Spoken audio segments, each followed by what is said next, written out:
to interact with God in Japanese, to hear him speak Japanese through preaching and worship in Japanese, he became much bigger and much more dangerous, if you will, to me. Welcome back to Conversations. I'm Emma. And I'm Ginny. And today we're interviewing Dr. Nelson Jennings, a missions professor and author. Dr. Jennings has lived in many countries around the world, and he shares how cross-cultural experience can even shape our understanding of God. So let's travel around the world with Dr. Jennings and see what he has to say. Dr. Jennings, welcome to the podcast. Thanks very much. Happy to be here. So many listeners know that my husband, John, is a pastor, Anglican pastor, and you were one of his professors in seminary and one of his favorites. Well, he was one of those students that stood out and that I genuinely remember. The others you pretend when you see them, oh, I remember you. So how does a young man who grew up in Huntsville, Alabama, end up living in several countries around the world, Japan, Korea, and others, right? Tell us a little bit about that. Well, it's all the Lord's grace. I suppose one of the initial reasons concretely was that I met this girl in college. I was a white U.S. Southern boy. She was not. She had been born in San Francisco, had grown up in Miami, Florida. We met, and she began to stretch my boundaries, actually. And then went to seminary way up north to St. Louis, Missouri, which to me was like a big, dirty Yankee city. It's kind of laughable now. But it was just gradually the Lord stretching us. And then, it's a long story on how we ended up in Japan, but it was mainly through meeting people. And we ended up going there of all places and then doing a PhD in Scotland of all places. And just little by little, it happened. I could tell you a lot of stories about each place and how it happened, but just the Lord's grace. Can you tell me if going to all these places has changed you at all as a person? Not at all. No. Okay. You're the same Southern boy. Absolutely. And in many ways, in fundamental ways, in ways that I had no way of foreseeing and in which I was not in control and did not know what was happening at the time. So very much so, and in many different ways. Yeah. So, Japan, did you live a lot of your life there? And what was some of your initial impression? We moved to Japan when Kathy's my wife, when we were in our late 20s, and we had two young daughters at the time. Our third was born there. And we lived there over the span of 13 years. All I knew about Japan before going is that they liked baseball, that there was a big mountain, that there'd been a bad war. That's about all I knew. And it turned out to be, of course, so much more complicated and such an adventure. Start with language. As we went as missionaries, and we had 2 years on the front end of full-time language study. I had only had a couple years of German in high school and Hebrew and Greek in seminary, and I was monolingual. And so many times during language study, and I'm thinking, what in the world are we doing here? Japanese and English as languages are very, very different, very different. So language was one of the initial adventures and an ongoing one. But yeah, it was quite something to live there for those years. Were you able to speak full Japanese by the time you were living there? Most people would say that we did okay, and we did. I was teaching in a Japanese university there and ended up doing all my teaching in Japanese. I ended up preaching in Japanese. Our kids went to Japanese school. Kathy was totally functional in Japanese. We lived in a Japanese neighborhood, etc. And so, yeah, our family was deeply embedded in life in Japan and Japanese language. One anecdote of one of the fundamental ways that language had a role in how we were changed. In language school, we would go to a local Japanese church. And of course, they sang and preached and talked and prayed and did everything in Japanese. But as a monolingual English speaker, this is the true story. I thought to myself, Okay, they're talking and all in Japanese, but they have to be thinking in English because if they're not, how can they understand? What happened was that a couple of years later, we grew in our Japanese capacity to where we were functioning in Japanese and there was no English going on inside of us. And in relation to God, we all know intellectually that God speaks all languages. We all know that. Of course he does. But I did not know that experientially. And to interact with God in Japanese, to hear him speak Japanese through preaching and worship in Japanese, he became much bigger and much more dangerous, if you will, to me through knowing him in a language other than my own mother tongue. That was unnerving. It wasn't as safe anymore to know him. And in many other ways, language functioned to change us, but in relation to God, it certainly played a big role. Did that ever turn into something comforting? Very much so. I mean, the singing and worshiping and praying in Japanese has a different feel than in English. The way the language works, it's always cultivating relationship and warmth, unlike what I anticipated. And so there's a depth of emotion, and you use the word comfort in relating to God in Japanese in a way that I don't quite feel in English, just because of the way the language works, really. I'll give you another quick anecdote about comfort in language. We've been in Japan a few years. We visited the States for a couple of weeks, family event, as I recall. When we go back to Japan, I'd been a few weeks without hearing Japanese. And I go to the bank. You had to go to the bank at that time. This is in the late 80s to carry out any transaction. And I'm waiting there, and the teller calls my name in Japanese, Jennings-san. And comfort, it came from hearing her say my name. I remember it to this day. And so, yeah, in a lot of ways, the language in Japanese for us, in our experience, became comforting in relation to God, in relation to other people. Again, the way the language works, everything you say cultivates relationship. Just it's the way the language is built. There's a depth of relationship that comes from language that's really quite moving. Yeah, and comforting. Yeah. It is quite beautiful. I'm jealous. I feel like you lived a whole experience and just have such a touch with God in a whole new and different way that I hadn't really thought about prior to speaking to you today. So that's really neat. Well, thanks for sharing that, Emma. And when you start to think about it and meet people, being monolingual is an anomaly.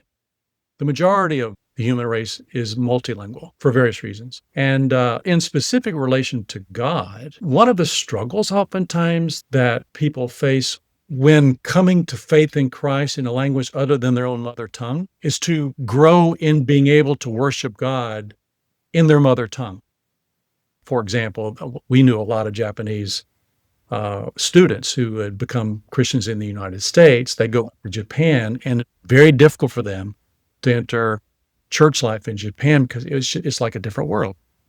And part of it was just coming to grips with integrating your faith before God linguistically, what that means for their own humanity and their relationship with God is, it's an interesting story. Along those lines, when people are multilingual or when a lot of the world rubs shoulders, so to speak, with other nations and cultures more so geographically than the United States, do you think that gives them a sensitivity and understanding openness to cultures more than we have here in the United States? I know you've talked about a little bit how when we're in the United States, we think we're sort of the center of the world, right? And we send out missionaries to these 4 other places in our minds, but that's such a ethnocentric way to look at it. Yeah, I mean, to be fair, U.S. Americans are not the only ethnocentric people in the world. I mean, most people have themselves at the center of the world. And for example, China is the very Chinese characters for the country that we call China is the middle kingdom, the center of the world, and et cetera. But when you're a minority culture in particular, And oftentimes it's almost always true for immigrants and people who move around. You have to be sensitive to culture, and you see things that you otherwise don't see.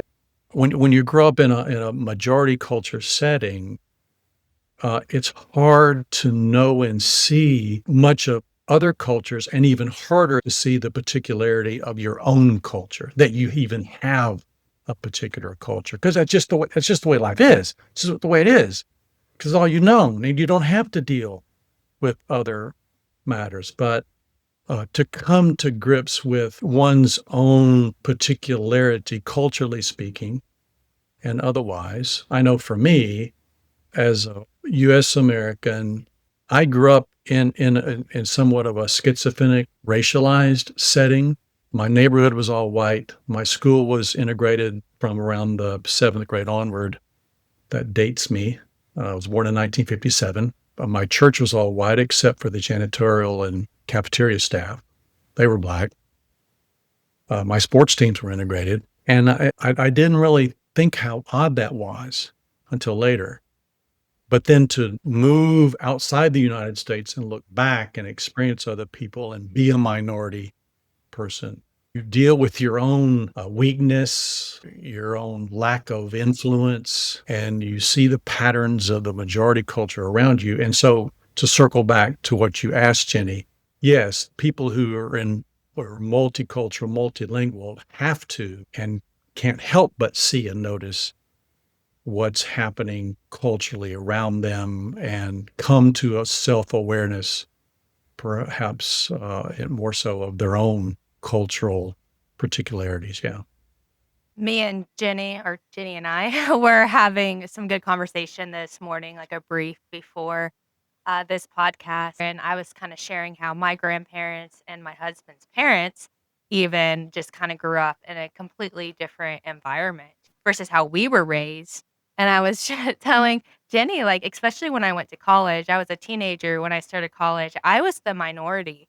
I was the only white person, the only blonde person in my class. And that's just how I was raised. And so I didn't see any difference. So when they make comments, I guess is what I'm trying to say, it would upset me because they were just raised so much differently than I was. But like as far as like my culture goes, like I don't identify or like practice or have like an ancestry that I relate to. I just know that I'm white and that's what I fill out and that's about it.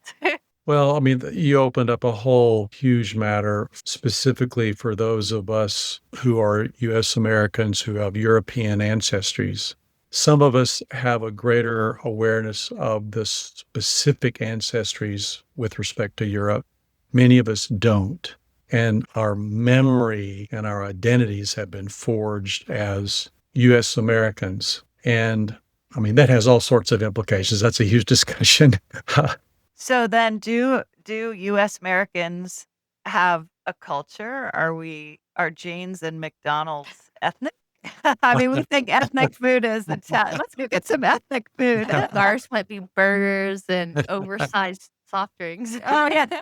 Well, I mean, this country, and I mean, what label is used? Americans, U.S. Americans, et cetera. I self-consciously use U.S. Americans in recognition of the Americas as a whole. And it's to point to the concreteness of who we in the United States are.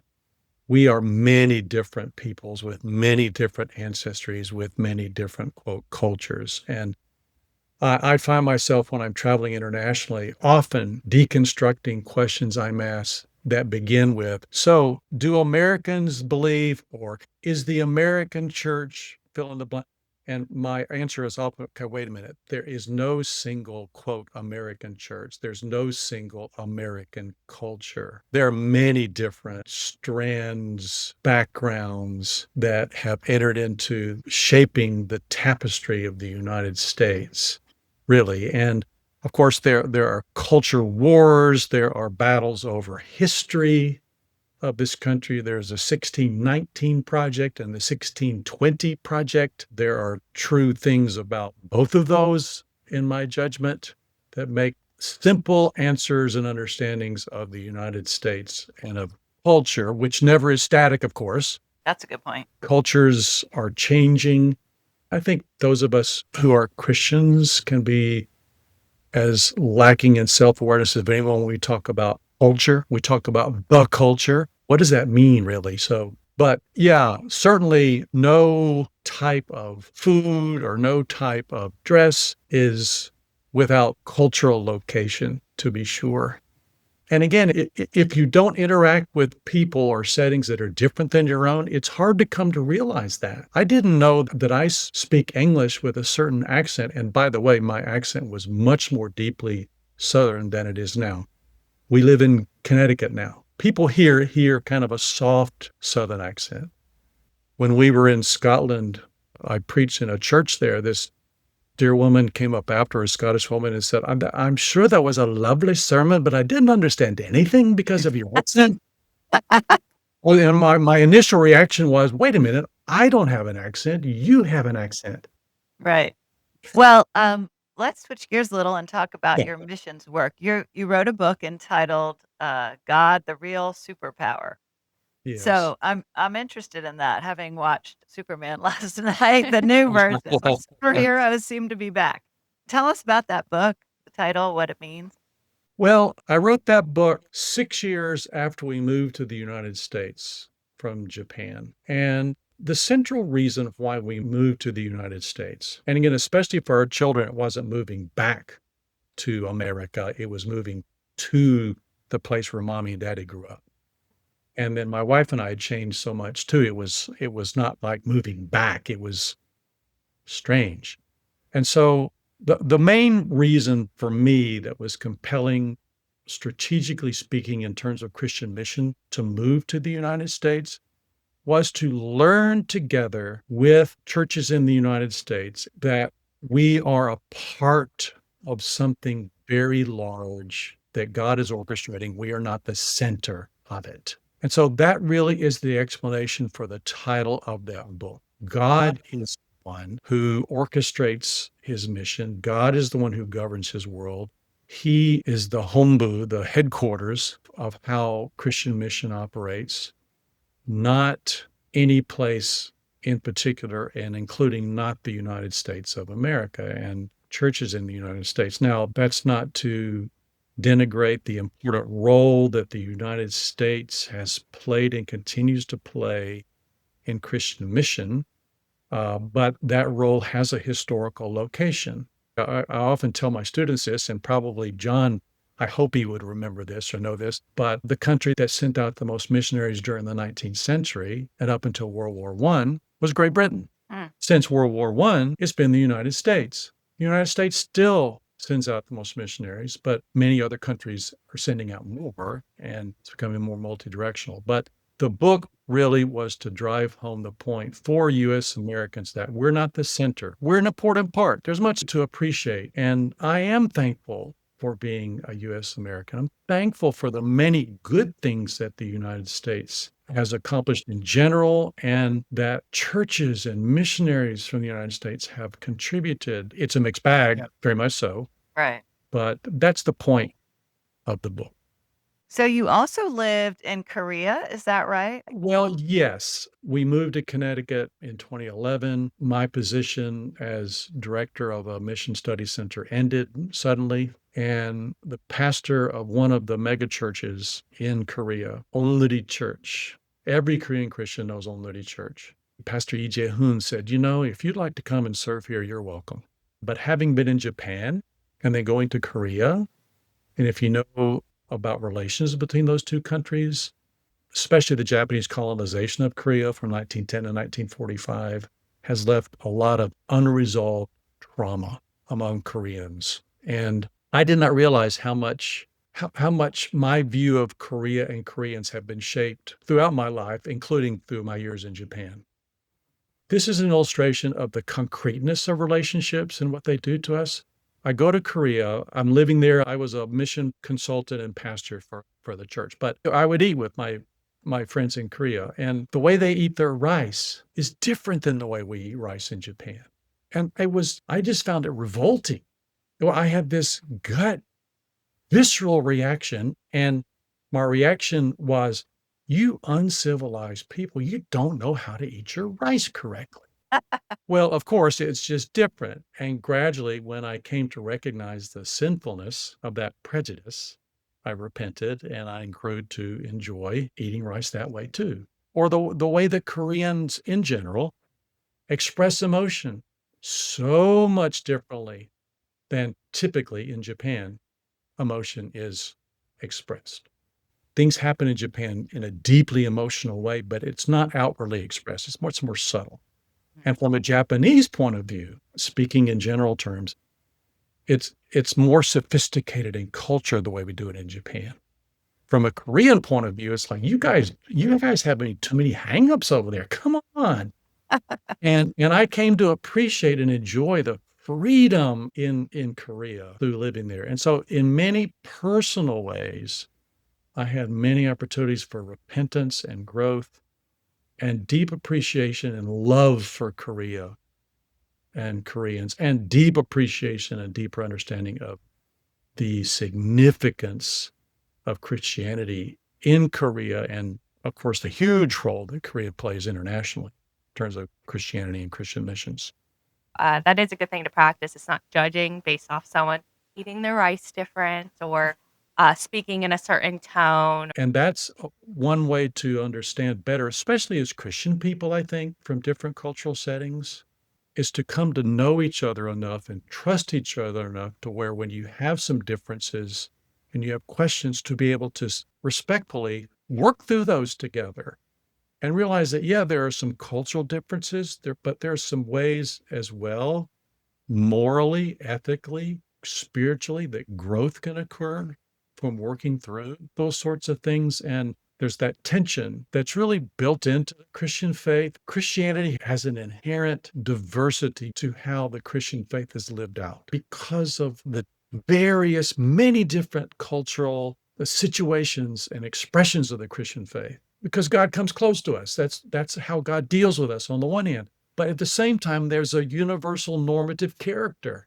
There's one God, one Lord, one faith, one baptism. So, how to live with that tension? A concrete example in my own experience as an individualistic, more so than I realized, being in communal Japan, I began to hear the communal character of the scripture's teaching. I knew grammatically that Paul's yous were plurals, they were y'alls. I knew that intellectually, but not experientially. So I would read Ephesians 2, for example. You were dead in your sins and trespasses. I would take that individually. It's a plural, collective, historical passage, but I couldn't hear that because it wasn't part of my experience, if you will, until being in Japan and myself changing somewhat. And that just goes to the beauty of the built-in diversity of the Christian faith and how we all grow together. We really come to know more fully who God is and the depth and breadth and width of God's love. We come to know that together. Those are wonderful perspectives. So for people living, let's say here in the US who don't have an opportunity to travel or live in other cultures, do you have any suggestions for how to kind of develop those connections even here? You know what, Jenny? One of the best concrete pieces of pastoral advice I heard years ago, pastor said, don't run away from people. Move toward people. Move toward people. And more than ever before, throughout the world, really, including in the United States, there are people who are different nearby. Sometimes we don't see them. Sometimes it's hard to recognize the Ethiopians working in the airport or who it is that's serving me food at McDonald's and appreciate who that person is and their background, or who's in my neighborhood, or who's going to school with my 8-year-old in the third grade, or whatever the situation might be. Move toward people. Be curious, to borrow from Ted Lasso. Be curious.